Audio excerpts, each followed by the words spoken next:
If you've ever touched a Linux system, you know just how powerful it is. But all that power, it comes from thousands of different pieces of software, all working together under the hood. So today, we're going to demystify the one skill you absolutely need to master to tame all that complexity: package management.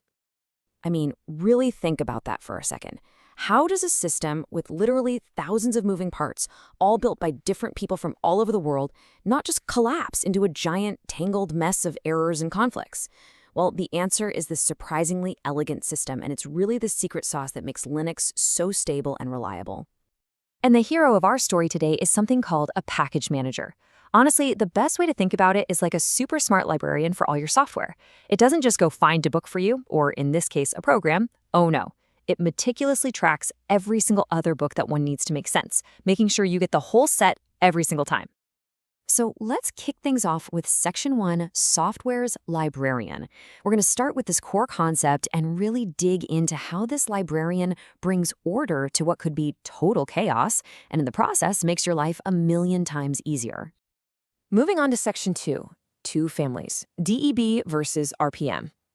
Now, here's the thing. While this librarian idea is pretty much universal across all of Linux, there isn't just one library. There are actually two major competing families, and each one has its own rules, its own tools, and its own way of doing things.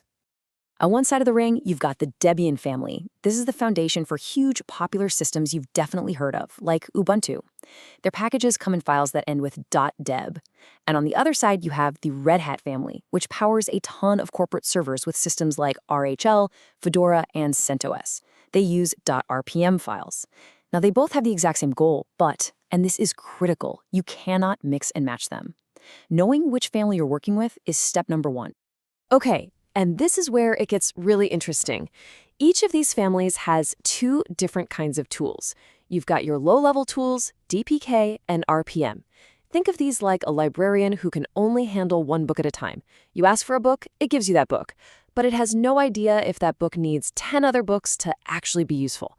Then you have the high-level tools, apt and DNF. These are the smart librarians. They are the brains of the entire operation. So here it is, the single most important rule if you're just starting out. Always use the high-level tools. When you tell apt, or DNF, to install something, they don't just grab that one file. They read its list of requirements, they go find every single other piece of software it depends on, and they install everything for you in the perfect order. They do all the heavy lifting, saving you from this nightmare scenario developers call dependency hell. All right, Section 3, your everyday command toolkit. Theory is great and all, but let's see how this actually works. We're going to get our hands dirty and look at the essential commands you'll be using day in and day out, comparing the Debian and RHEL worlds side by side. Okay, before you install anything, and I mean anything, you have to do this first. Think of it as asking your librarian for the newest, most up-to-date catalog of all the books in the library. Running apt update or DNF check update syncs your local list with the main servers so your computer knows about all the latest software versions and critical security patches. And now, for the main event, installing some software. The commands look almost identical, right?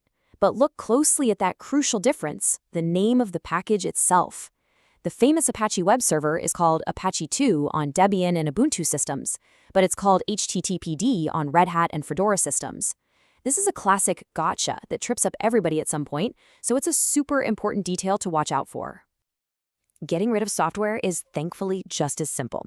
The remove command uninstalls the program nice and clean. It is worth knowing that it usually leaves the configuration files behind, which can actually be helpful if you think you might reinstall it later. But hey, here's a little pro tip for all you Debian and Ubuntu users. If you want to completely obliterate every trace of a program, including those config files, use the purge command instead of remove. So what happens when you don't know the exact package name? Happens all the time, right? Well, no problem at all. The search command is your new best friend. Just type apt search or DNF search, followed by a keyword like firewall or image editor, and it will scan its entire catalog and show you everything that's relevant. Here is a real pro troubleshooting tip. Have you ever found a random file on your system and you're just staring at it thinking, what in the world is this? Where did it come from? Can I delete it? Well, these commands are your answer. You can point them at any file on your system, and the package manager will tell you exactly which package installed it. This is incredibly useful for cleaning up your system and for security audits. Let's dive into Section 4, going off script. So far, everything's been nice and tidy living inside the official libraries. But what happens when the software you need just isn't there? Well, let's explore the wilder side of Linux software management for when you have to go rogue. This is the old-school, manual way of doing things, compiling from source code. I know it looks intimidating, but it's usually just a simple three-step dance. First, the configure script acts like a scout, checking your system to make sure you have everything you need. Then, make is the construction crew. It takes all the raw code and builds it into a working program. And finally, sudo make install is the moving company that copies that finished program into the right place so you can actually run it.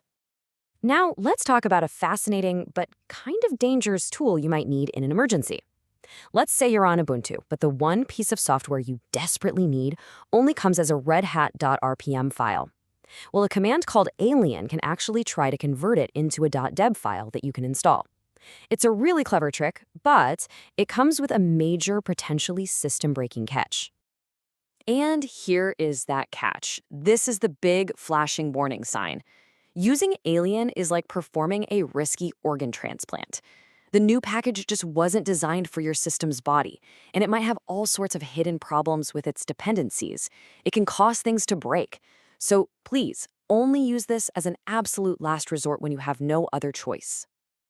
Okay, on to our final section, Section 5, the Golden Rules. We've covered a ton of ground, so let's boil it all down into a few simple best practices. If you follow these, I promise you'll keep your Linux system stable, secure, and easy to manage for years to come. First up, your do list. Always use the high-level tools. We've hammered that one home. Always update your lists before you install. Another great tip is to use package groups.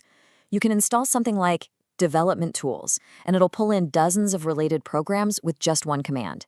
And crucially, if you ever compile from source, never delete that source code folder. It contains the instructions you need to uninstall the program later with a command like make uninstall. It's the only clean way to remove it. And now for the don't list. The most important one right at the top. Never, ever mix package managers on one system. See, if you use DNF to manage everything, but then you go and manually install an RPM file, DNF has no idea it exists. It can't update it, it doesn't know what it depends on, and you're basically creating a dangerous blind spot in your system that can cause huge conflicts later. Just stick to one manager.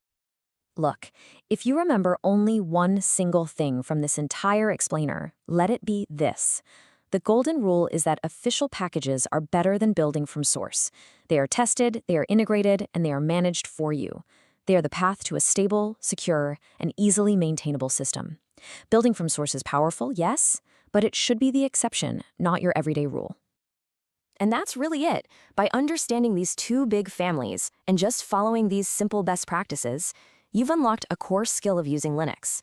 You can now jump between Ubuntu, Fedora, Debian, CentOS, you name it, and confidently install the tools you need to get real work done. So now the power is in your hands. You've got the keys to this massive universe of open source software. The only question left is, what amazing thing are you going to build with it first?